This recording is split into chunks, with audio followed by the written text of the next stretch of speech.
નમસ્કાર વિદ્યાર્થી મિત્રો, ધોરણ 11 સાયન્સમાં પ્રથમ પ્રકરણમાં એક અગત્યનો કોન્સેપ્ટ છે તાપમાન. વિદ્યાર્થી મિત્રો, તાપમાનના માપક્રમ કેટલા? તો વ્યવહારમાં 3 માપક્રમનો ઉપયોગ કરવામાં આવે છે. એક સેલ્સિયસ માપક્રમ યાની કે અંશ સેલ્સિયસ માપક્રમ.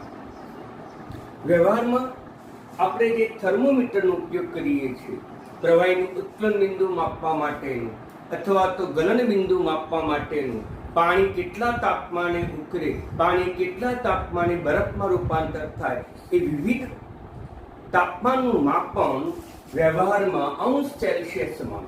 એટલે વ્યવહારમાં જે થર્મોમીટર આપણે જોઈએ છીએ એ થર્મોમીટર વડે તાપમાન માપવામાં આવે, પણ એ તાપમાન શેમાં માપીએ છીએ? અંશ સેલ્સિયસમાં માપવામાં આવે છે. ત્યાર પછી અંશ ફેરનહીટ. હાલ આ પ્રકારનું માપક્રમનો વ્યવહારમાં બહુ ઉપયોગ થતો નથી, પરંતુ સેલ્સિયસ તાપમાન અને ફેરનહીટ તાપમાન વચ્ચેનો સંબંધ દર્શાવતું સૂત્ર આ છે.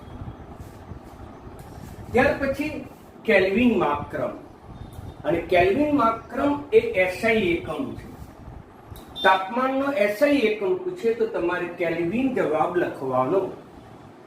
તો કેલ્વિન નામના વૈજ્ઞાનિકે વિવિધ પ્રયોગો દ્વારા સેલ્સિયસ તાપમાન સાથે સંબંધ મેળવ્યો કે કેલ્વિન બરાબર ડિગ્રી સેલ્સિયસ વત્તા 273.15. પરંતુ વ્યવહારમાં આપણે આ સૂત્રનો ઉપયોગ કરીએ છીએ કે કેલ્વિન બરાબર ડિગ્રી સેલ્સિયસ વત્તા 273.15 આપણે લખતા નથી. પરંતુ એક્ઝેક્ટ મૂલ્ય પૂછે, ચોક્કસ મૂલ્ય, તો તમારે આ લખવું પડે. આ બેમાંથી આ જવાબ આપેલો તો આ સિલેક્ટ કરવો પડે. પરંતુ આપણે કોઈ પણ દાખલો ગણીશું ત્યારે તાપમાન હંમેશા કેલ્વિનમાં જ રૂપાંતર કરવું પડે, અને કેલ્વિનમાં રૂપાંતર કરવા માટે સેલ્સિયસ તાપમાનનું આ પદ્ધતિથી તમે કેલ્વિનમાં રૂપાંતર કરી શકો. તો મિત્રો, તમે વ્યવહારમાં સેલ્સિયસ તાપમાન માપીએ છીએ, એ સેલ્સિયસ તાપમાનનું આપણે કેલ્વિન તાપમાનમાં અને ફેરનહીટ તાપમાનમાં પણ સરળતાથી રૂપાંતર કરી શકીએ. દાખલા તરીકે સેલ્સિયસ તાપમાન, તો પછી એનું ફેરનહીટ તાપમાન કેટલું થાય, અને ત્યાર પછી એનું કેલ્વિન તાપમાન કેટલું થાય. બીજી એક અગત્યની બાબત તમને કહી દઉં કે સેલ્સિયસ તાપમાન કે ફેરનહીટ તાપમાન લખો ત્યારે તેની ઉપર મીંડું અથવા તો ડોટ લખવાની પ્રથા છે, જ્યારે કેલ્વિન તાપમાનમાં એ લખવાની પ્રથા નથી. એટલે કે 27 ડિગ્રી સેલ્સિયસ તમે તાપમાન લખો તો સેલ્સિયસ તાપમાન તો પાછળ ઉપર મીંડું કરવાનું. આ એક વસ્તુ બહુ ધ્યાનમાં રાખજો. ક્લિયર?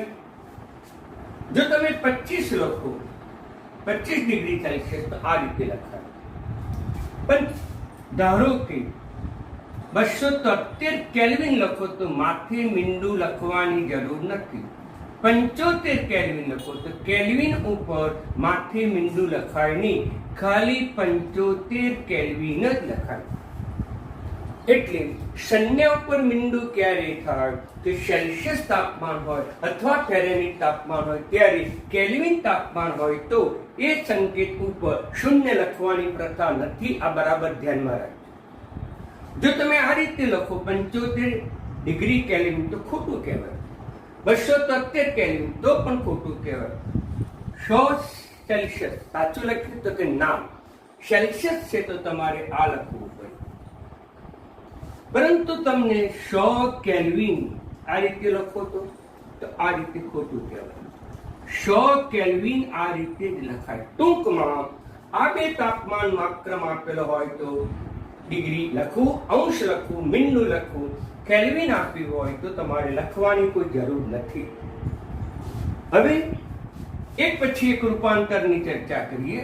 મિત્રો બરાબર સમજી લેજો. એક પછી એક રૂપાંતરની ચર્ચા કરીએ. તો 27 ડિગ્રી સેલ્સિયસ તાપમાન હોય તો તેનું ફેરનહીટ કેટલું થાય? તો મિત્રો, આ કિંમતમાં તમે સેલ્સિયસ તાપમાન મૂકી દો, કારણ કે ફેરનહીટ બરાબર 9/5 ડિગ્રી સેલ્સિયસ વત્તા 32. તો તમે આમાં સેલ્સિયસ બરાબર 27 મૂકી દો વત્તા 32. આનો તે તમે જે કઈ જવાબ શોધશો એ જવાબ તમારે આવી જાય. આપણે શોધીએ.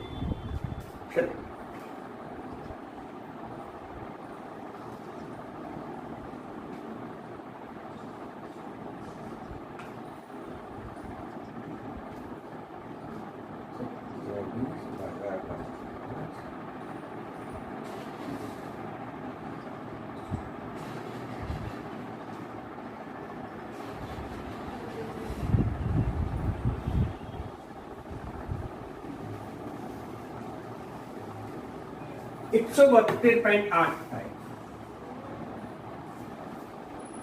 ફેરનહીટ. હવે તમારે કેલ્વિનમાં રૂપાંતર કરવું હોય તો આ સૂત્રનો ઉપયોગ કરવો. આ સૂત્રનો ઉપયોગ કરવો. આ સૂત્રનો ઉપયોગ કરવો હોય તો સેલ્સિયસ તાપમાન મૂકી દો 27 વત્તા 273 એટલે થઈ જાય 300 કેલ્વિન. ત્યાં મીંડી મૂકવાની જરૂર નથી.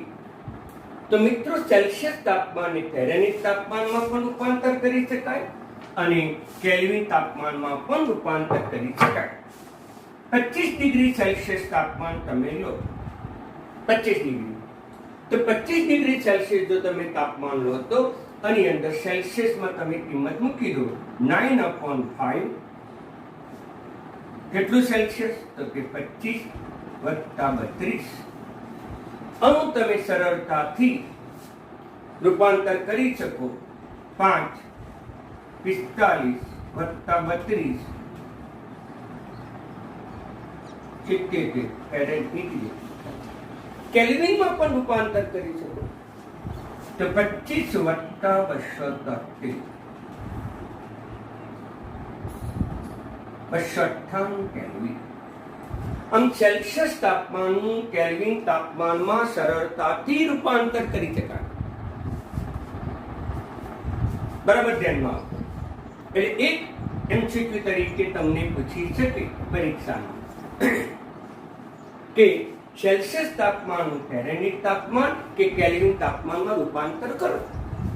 બીજું એક એક્ઝામ્પલ લઉં કે 30 ડિગ્રી સેલ્સિયસ તાપમાન હોય, 30 ડિગ્રી સેલ્સિયસ તાપમાન, તો પછી ફેરનહીટ કેટલું થાય? તો પછી આ જ સૂત્રમાં સેલ્સિયસ તાપમાન બરાબર 30 મૂકી દો. સેલ્સિયસ તાપમાન બરાબર 30 તો શું થશે? 9/5 ગુણાકારમાં 30 વત્તા 32 એટલે 6 9 54 વત્તા 32 આટલા ફેરનહીટ થાય. કેલ્વિનમાં રૂપાંતર કરવું હોય તો સેલ્સિયસની કિંમત કેટલી? 30 વત્તા 273 303 કેલ્વિન. મિત્રો, ક્લિયર કોન્સેપ્ટ? આમ સેલ્સિયસ તાપમાનનું ફેરનહીટ તાપમાન કે કેલ્વિન તાપમાનમાં આપણે સરળતાથી રૂપાંતર કરી શકાય. હવે બરાબર ધ્યાન આપો.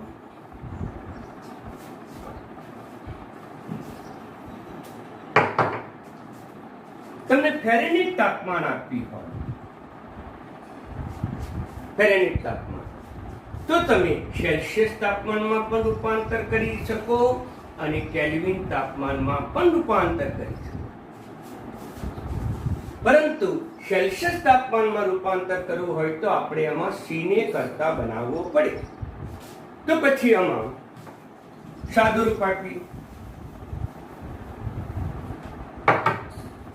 સાદું રૂપ આપી 5 લસા લઈએ 9 ડિગ્રી C 5 વડે ગુણીએ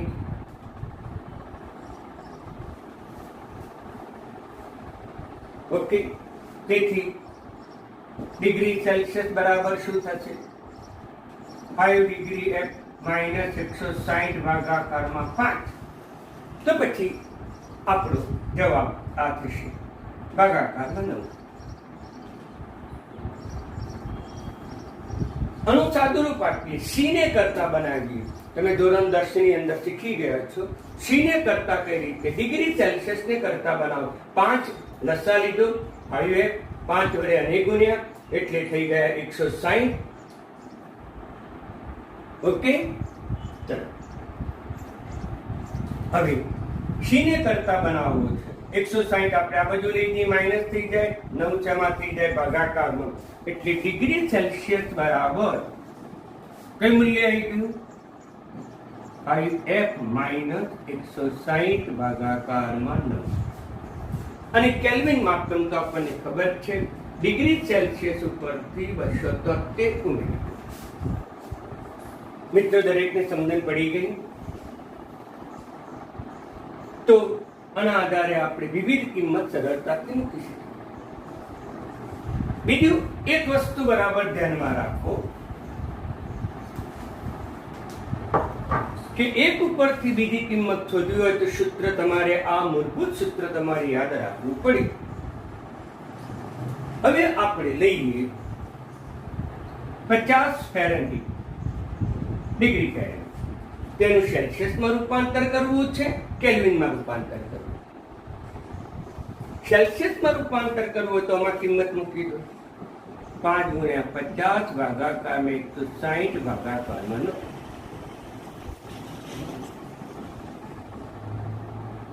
મિત્રોનો જવાબ તો તમે સરળતાથી શોધી શકો અને સરળતાથી તમે એનો જવાબ શોધી શકો.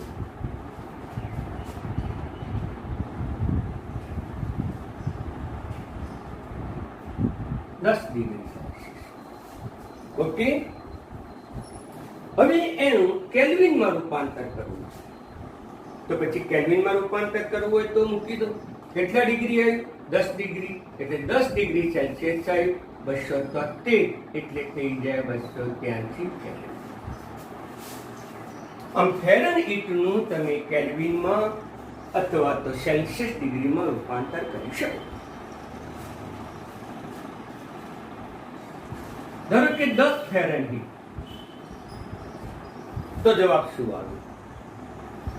10 ફેરનહીટનું સેલ્સિયસ તાપમાન શોધવું હોય તો ફેરનહીટની જગ્યાએ તમે કિંમત મૂકી દો. તો શું થશે? 5 ગુણ્યા 10 ઓછા 160 ભાગાકારમાં 50 ઓછા 160 ભાગાકારમાં માઇનસ 110 ભાગાકારમાં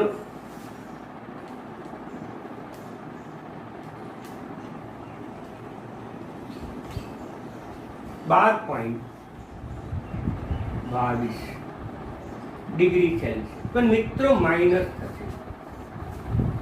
જ્યારે અહીંયા કેલ્વિન શોધવું છે તો સેલ્સિયસ તાપમાનમાં 273 ઉમેરી દો.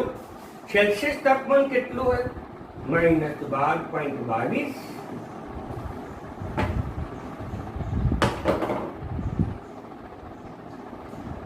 વત્તા 273. Okay, minus 273, 260.70.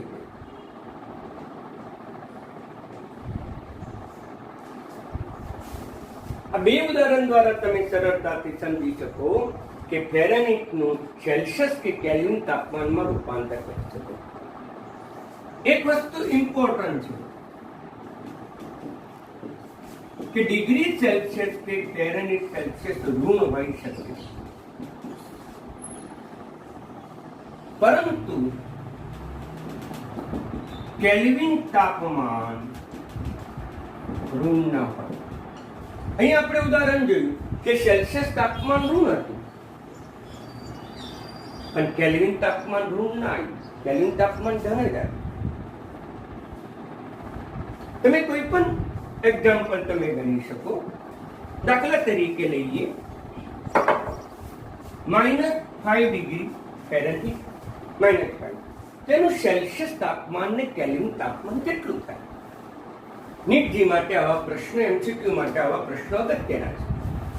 તો ફેરનહીટની જગ્યાએ કિંમત મૂકી દઈએ. 5 ગુણ્યા -5 160 ભાગાકારમાં 9, 25 માઇનસ 160 ભાગાકારમાં 9, 5 6 ને 2 8, માઇનસ 185 ભાગાકારમાં 9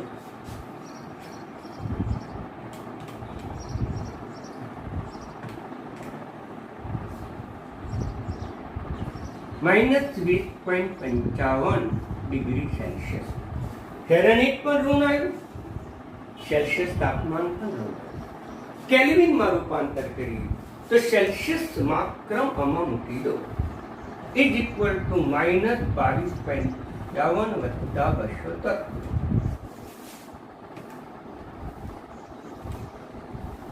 293.55.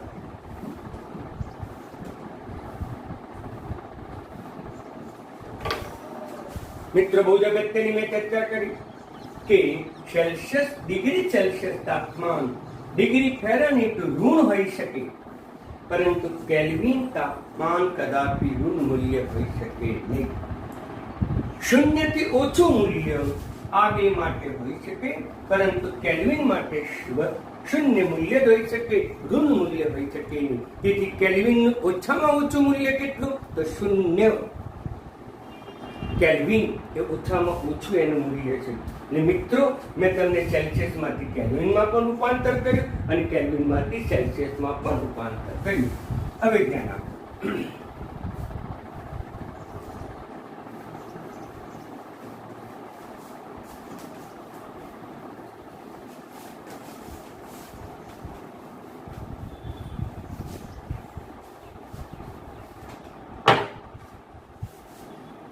કેલ્વિનમાંથી સેલ્સિયસ ડિગ્રીમાં રૂપાંતર અને તેમાંથી ફેરન ડિગ્રીમાં રૂપાંતર. કેલ્વિન લઈએ 300 કેલ્વિન તાપમાન. 300 કેલ્વિન તાપમાન લઈએ તો સેલ્સિયસ માત્રમ કેટલું થાય? તો આમાંથી સેલ્સિયસ માત્રમને આપણે કરતા બનાવવો પડે. એને આપણે કરતા બનાવીએ તો 273.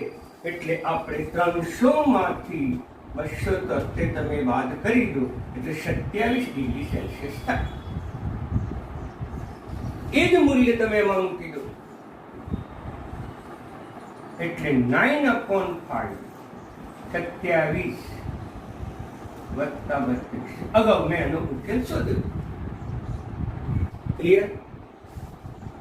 0 કેલ્વિન તાપમાન લઈએ તો 0 કેલ્વિન તાપમાન લઈએ તો આમાં કે ની કિંમત 0 મૂકી દો તો -273.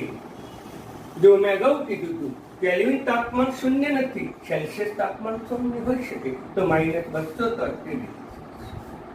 સેલ્સિયસ ની કિંમત આમાં મૂકી દો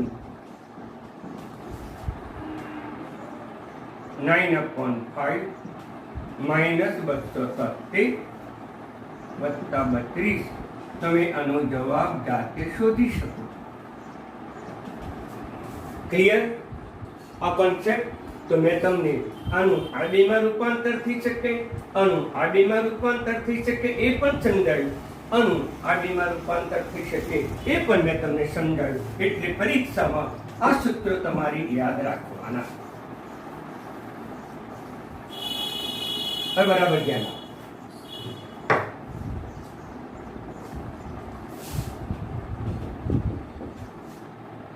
ફેરનહીટ અને કેલ્વિન વચ્ચેનો સંબંધ મેળવવો ઇમ્પોર્ટન્ટ પ્રશ્ન છે. અહીંયા સેલ્સિયસ અને ફેરનહીટ વચ્ચેનો સંબંધ છે મિત્રો. તો અહીંયા સેલ્સિયસ અને કેલ્વિન વચ્ચેનો સંબંધ છે, પરંતુ આપણને કેલ્વિન અને ફેરનહીટ વચ્ચેનો સંબંધ આપ્યો નથી. આપણે સંબંધ મેળવવો પડે. ઇમ્પોર્ટન્ટ છે. કેલ્વિન ઉપરથી સી ને કરતા બનાવો. સી બરાબર K-72 નું મૂલ્ય ડિગ્રી ફેરનહીટ 9/5 સેલ્સિયસ અથવા તો અંશ સેલ્સિયસ વત્તા 32 માં મૂકતા આની કિંમતમાં મૂકી. તેથી ફેરનહીટ બરાબર 9/5 K ની કિંમત K-273 વત્તા 32. સી ની કિંમત છે આમાં મૂકી દીધી. સી બરાબર K-273, જે આપણે અનુસાદ રૂપ આપ્યું. આ પ્રમાણિત સૂત્ર કેલ્વિને આપેલું છે. આ પણ પ્રમાણિત સૂત્ર વૈજ્ઞાનિકે સાબિત કર્યું છે. આમાંથી સી ને કરતા બનાવજો, આમાં મૂકી દીધો. ક્લિયર? આમાંથી સી ને કરતા બનાવો તો k - 273 થાય અને k - 273 ની કિંમત આમાં મૂકી દીધી. સાદુરૂપ આપો 9k અથવા તો 9k 273 + 32 ગુણાકારમાં 5 સાદુરૂપ આપ્યું એટલે 5 વડે લસા લીધો, એને આપણે ગુણ્યા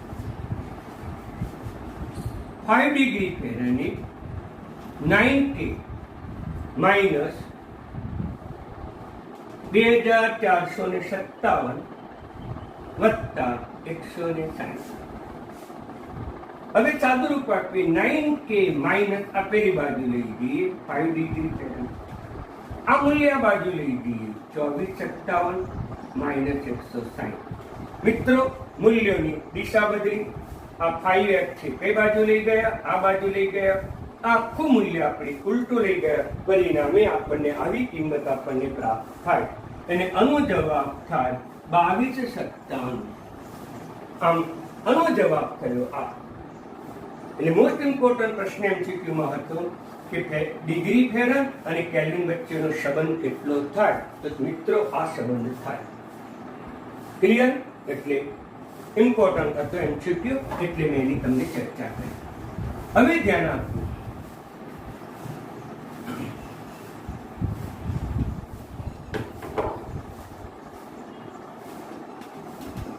બે પદાર્થના સેલ્સિયસ તાપમાનનો તફાવત ઇઝ ઇક્વલ ટુ તે જ પદાર્થના કેલ્વિન તાપમાનનો તફાવત. આ વિધાન બરાબર સમજી લો. બે પદાર્થનું સેલ્સિયસ તાપમાનનો તફાવત લો કે પછી કેલ્વિન તફાવત સરખો જ આવે. ધારો કે એક પદાર્થ A છે અને બીજો પદાર્થ B છે. થર્મોમીટરથી એનું તાપમાન માપવામાં આવે અને થર્મોમીટરની મદદથી એનું તાપમાન માપવામાં આવ્યું તો 25 ડિગ્રી સેલ્સિયસ. B નું તાપમાન માપવામાં આવ્યું તો 30 ડિગ્રી સેલ્સિયસ. અને આપણે T1 તાપમાન કહીશું અને આપણે T2 તાપમાન કહીશું. તફાવત લેવો છે. તફાવત એટલે ડેલ્ટા ટી. તફાવત માટે ડેલ્ટા શબ્દ લખવાની પ્રથા છે. આનો અર્થ એમ થયો કે તાપમાન વચ્ચેનો તફાવત. તો મોટા મૂલ્યમાંથી નાનું મૂલ્ય બાદ કરવું પડે. 30 ઓછા 25 એટલે કેટલું થયું? તો સેલ્સિયસ તફાવત 5 ડિગ્રી. હવે એ જ પદાર્થનું કેલ્વિન તાપમાનમાં રૂપાંતર કર્યું. પદાર્થ A અને પદાર્થ B, એનું કેલ્વિન તાપમાન કેપિટલ લઈએ.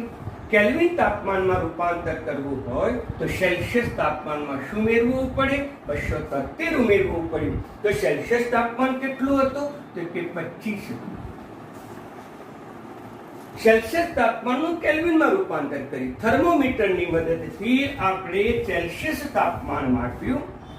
હવે એનું કેલ્વિનમાં રૂપાંતર કરવા માટે આ સૂત્રનો ઉપયોગ કર્યો. 25 + 273 એટલે થઈ જાય 5 અને 3 8 9 258 કેલ્વિન. બી પદાર્થનું સેલ્સિયસ તાપમાન ખબર છે, કેલ્વિનમાં રૂપાંતર કરીશું. એના માટે સંજ્ઞા લઈશું કેપિટલ T2. તો 30 + 273 આટલા કેલ્વિન. હવે એનો તફાવત લઈએ. ડેલ્ટા ટી તાપમાનનો તફાવત. તો એનો જો તફાવત લઈએ તો T2 - T1 લઈએ. 303 ઓછા 258. તો મિત્રો આનો જવાબ કેટલો થાય? તો આનો જવાબ પણ 65 થાય. સેલ્સિયસ તાપમાનનો જે તફાવત આવે તે જ તફાવત કેલ્વિન તાપમાનમાં આવે. તફાવતમાં ફેરફાર થતો નથી. બીજું ઉદાહરણ લઈએ. બરાબર ધ્યાન આપો.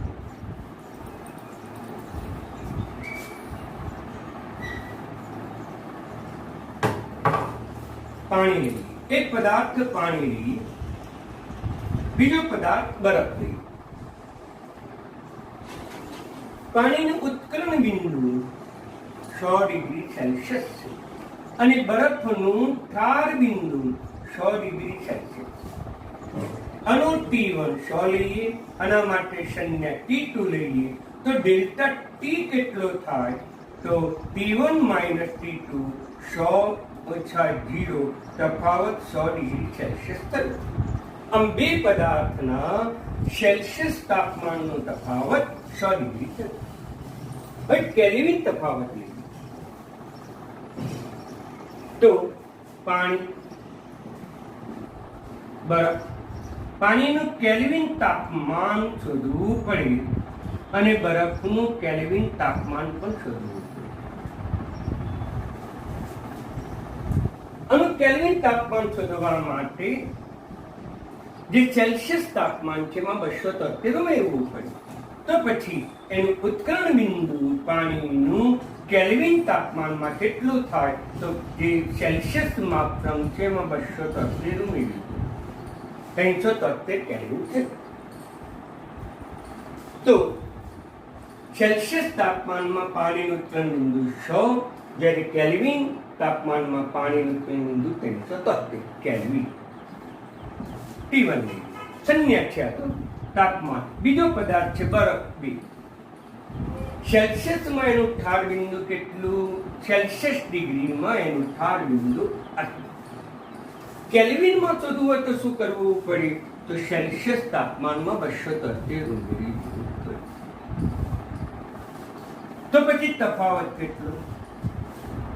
તો પછી મિત્રો તફાવત કેટલો થશે? તો આપણે 373 માંથી 273 બાદ કરો તો તફાવત થશે 100 કેલ્વિન. ટૂંકમાં બે પદાર્થનું સેલ્સિયસ તાપમાનનો તફાવત લો, કેલ્વિન માપક્રમનો તફાવત લો, જવાબ તો સરખો જ આવે. આ મિત્રો બરાબર સમજી લો. Clear concept? બરાબર સમજી લો. હવે ધ્યાન આપો.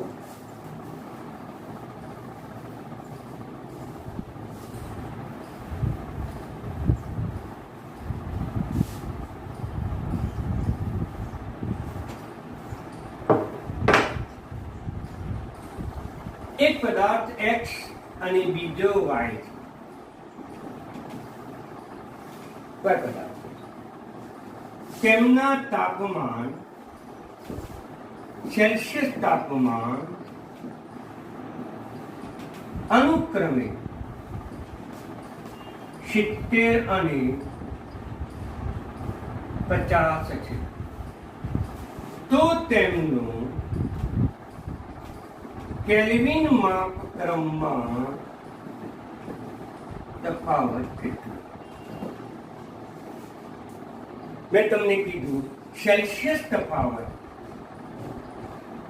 ઇઝ ઇક્વલ ટુ કેલ્વિન તફાવત.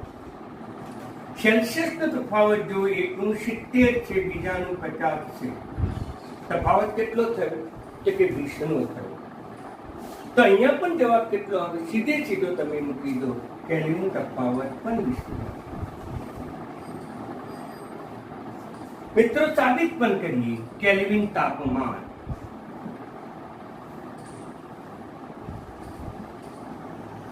કોનું કેલ્વિન તાપમાનમાં રૂપાંતર કરીશું? 70 ડિગ્રી સેલ્સિયસનું 50 ડિગ્રી સેલ્સિયસ. સેલ્સિયસનું કેલ્વિનમાં રૂપાંતર કરવું તો આપણે આ સિદ્ધાંતનો ઉપયોગ કરવો પડે.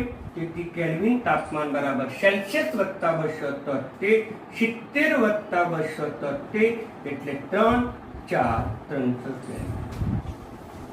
સેલ્સિયસ તાપમાન આટલું કેલ્વિન તાપમાન. એ જ પદાર્થ 50 હતું તો 50 તાપમાનનું કેલ્વિનમાં રૂપાંતર કરવું હોય તો સેલ્સિયસ તાપમાનમાં 273 ઉમેરી દો. 50માં આપણે 273 ઉમેરવો પડે એટલે 3 આટલા કેલ્વિન. મિત્રો ક્લિયર થઈ ગયું?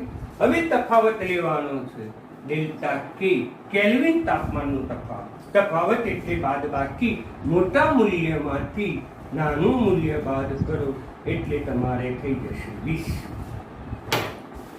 ટૂંકમાં બે પદાર્થનું સેલ્સિયસ તાપમાન, એનો તફાવતનો જે જવાબ આવે તે જ જવાબ તેના કેલ્વિન તાપમાનના તફાવતનો આવે. ક્લિયર? એટલે અગત્યના કોન્સેપ્ટ હતા, બરાબર તૈયાર કરો.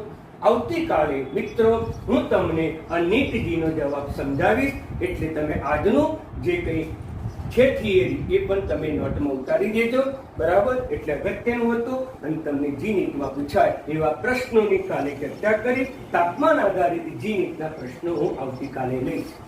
ધન્યવાદ મિત્રો. ઓકે.